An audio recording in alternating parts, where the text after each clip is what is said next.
Ce que vous voyez là n'est qu'une petite partie du problème.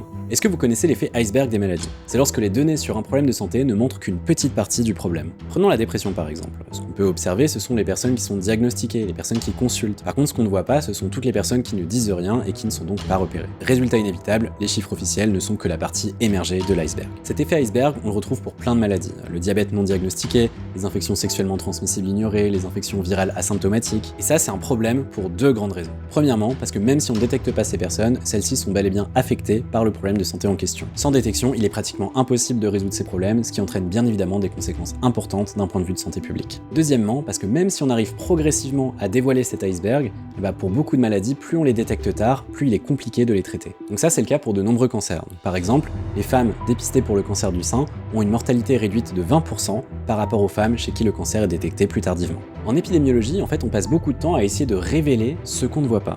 Grâce à des enquêtes, des dépistages, de la modélisation. En révélant l'invisible, on peut proposer des solutions pour mieux détecter des problèmes de santé et donc améliorer le traitement de ces problèmes et enfin réduire leur impact en termes de santé publique. Alors la prochaine fois que vous entendez on a détecté 1000 cas de telle ou telle maladie, rappelez-vous, il ne peut s'agir que de la partie émergée de l'iceberg. Est-ce que vous pensez à d'autres maladies qui sont concernées par cet effet iceberg? Dans ce cas, dites-le moi en commentaire et continuez en attendant à développer votre esprit scientifique.